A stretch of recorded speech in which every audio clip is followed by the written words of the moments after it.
Javed Akhtar, being a son of a famous father, Javed Akhtar, was getting into the literary field a natural process for you? Yeah, I suppose so.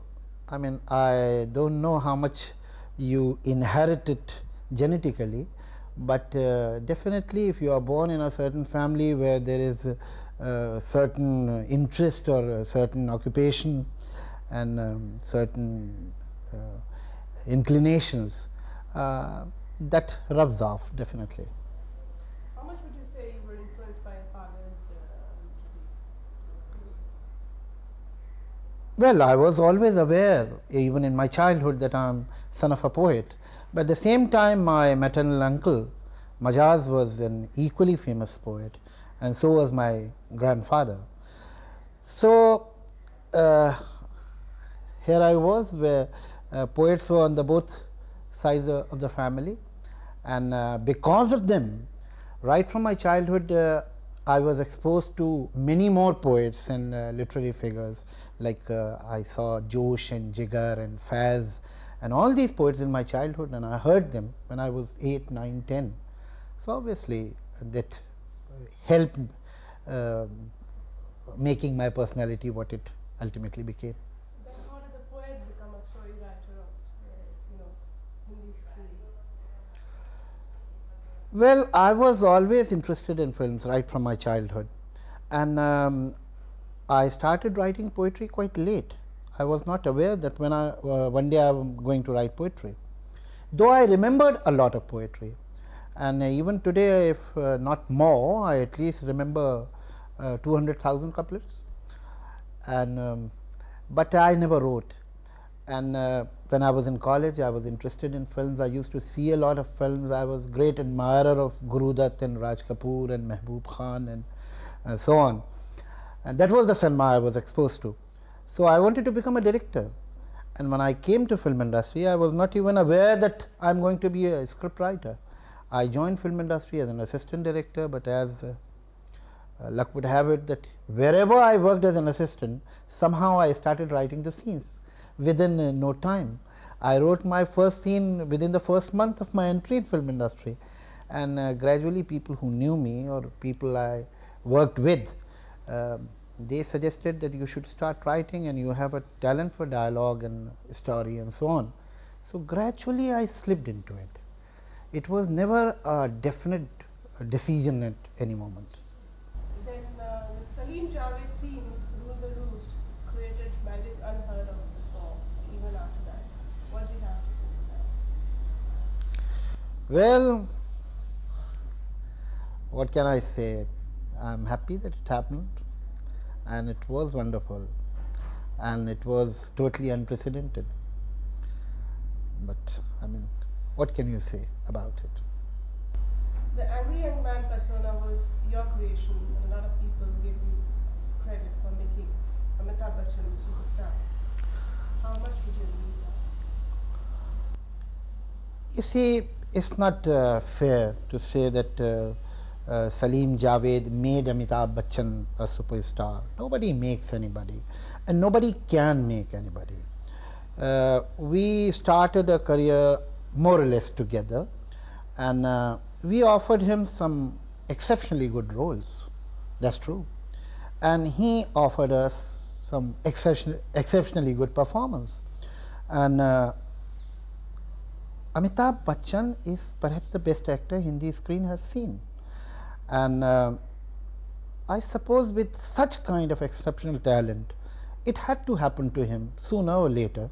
I suppose it happened through our scripts, and this whole relationship was of mutual benefit, because we got very good performance from him, and he got good roles.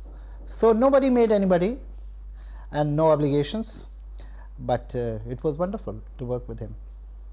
Now, going right back to Zanjeer, we would like to know the angry young man persona. Was it Mr. Bachchan inspired you? Was it the script that you made it person? As a matter of fact, when Mr. Amitabh Bachchan was casted for Zanjeer, till that time he was playing the roles of doctors and poets and dejected lovers and so on. So that was not his image. So obviously that could not have been the reason. Why it happened? When we look back, and one can be very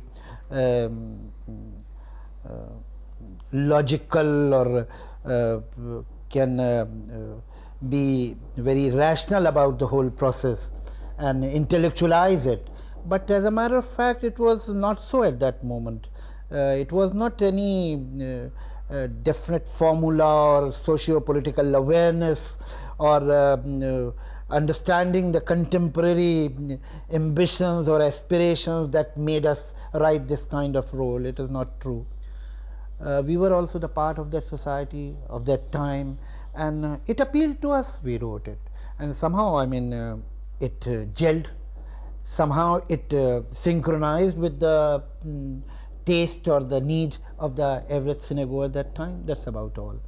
And what was the source of inspiration? I mean, no particular source of inspiration. We thought of it, we liked it, that's about all. You scripted some of Indian cinema's golden moments with Sanjeev, Diwan, Trishul, and so many others. Which seems to be your favorite subject? Can you tell us about it? See, every film, I suppose, that I have been involved with has certain moments that haunt me, and they come back to me. I think of them. But as far as the total film is concerned, I suppose the most satisfying film was Diwar. In what way would you call that very satisfying? And what was it in the film? You see, Diwar was very true to its genre, and it never at any moment in the script it deviated from what it wanted to say. The mood of the film was all the time there. It was the shade never changed. It never compromised. It never changed any, took any detour to adjust with certain commercial needs or so on. And that is why it is perhaps right from the first frame to last has certain kind of, it has certain kind of intensity. And in spite of that, what I like about Diwar, I'm talking very objectively, forgetting that I had anything to do with that film, that when you are seeing the film, you feel that there is a lot that the film is not saying, but conveying somehow. So there is some kind of subtext, there is some kind of undercurrent of anger, hurt, which is constantly there. And not many times, I suppose, film script writers or directors can capture that. It doesn't happen very often. Well, why do you feel that so many of your films were successful? Was the script to the core? What is it in your writing, that you feel appeals to the mass, appeals to them?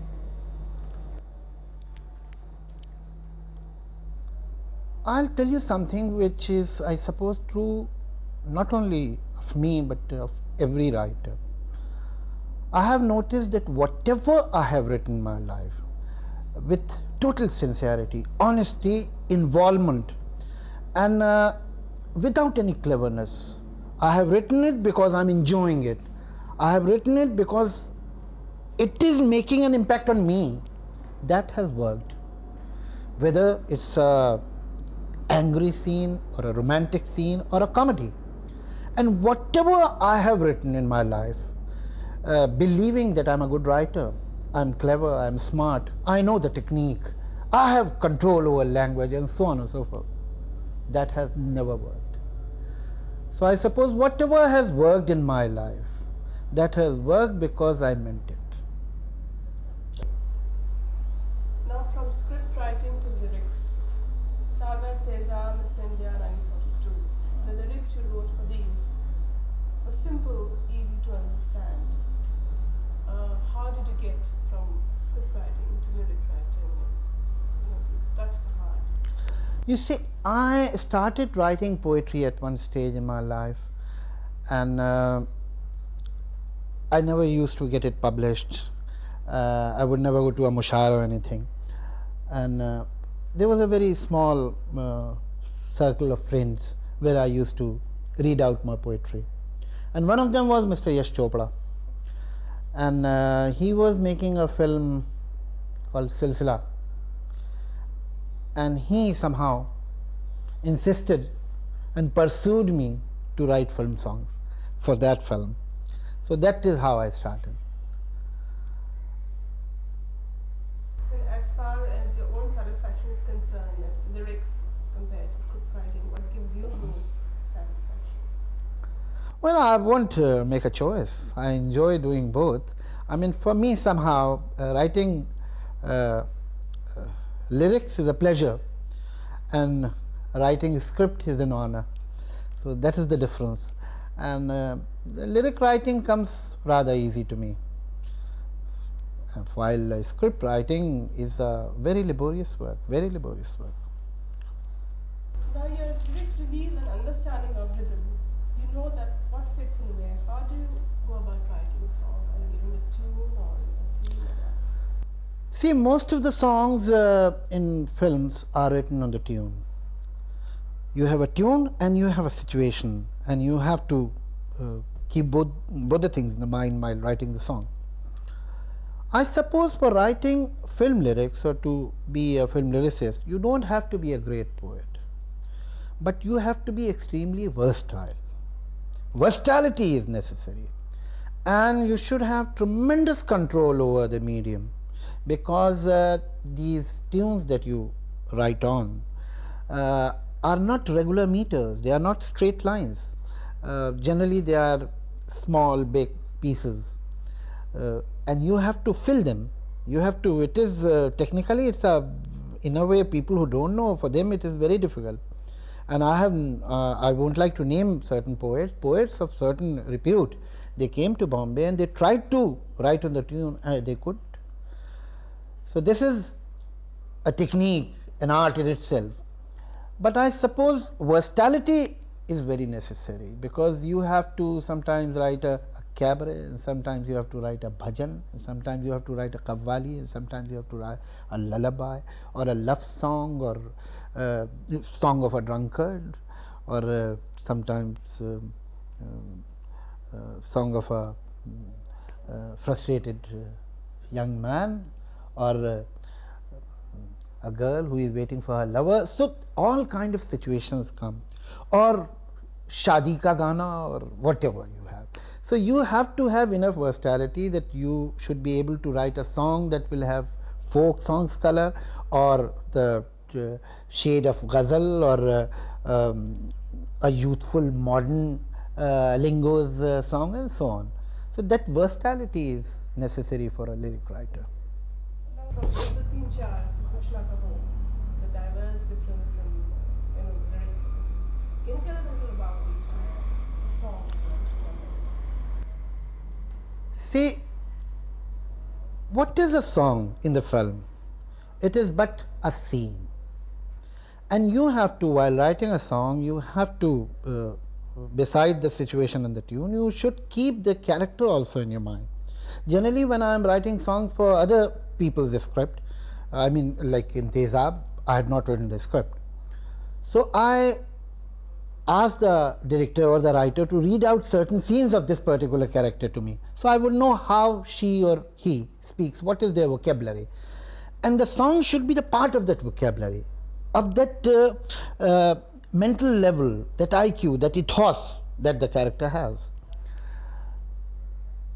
Like in Silsila, the character was a poet, an educated person, a sophisticated person who is a poet. And in Tezab, the girl was a nautanki dancer. So obviously, when you write a song for a girl who is a dancer from nautanki, you will think of words or expression that will match that whole atmosphere, that ambience. And when you are writing for a poet, your whole vocabulary should change, like writing dialogue.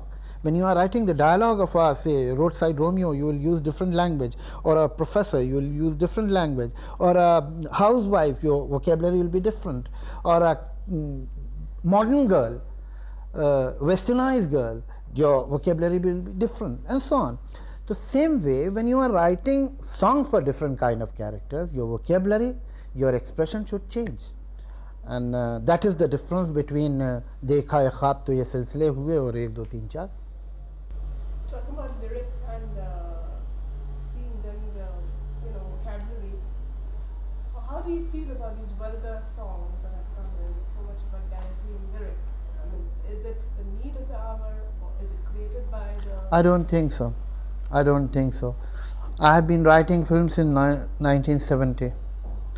I have never written a single line in my life that can be called obscene or vulgar by any stretch of imagination. And I have refused to write lyrics in films. I have left many films. I have written a lesser number and left more, because there is a situation that demands even a slightly suggestive song. I refuse to do the film. I don't do that. And I don't believe that vulgarity or obscenity are any guarantee of box office. On the contrary, I believe that people who have indulged in it, they don't stay. Do you feel a song can help a film be successful in the box office? Good songs? Well, there are examples when the music is a super hit and the film has not done well. And there are examples where the film was rather ordinary, but because of the music it did fairly well. But I suppose good music can make a good film, a hit film, super hit. I suppose that is the reality. The film better be good, and then you have good music, then it becomes a very big hit.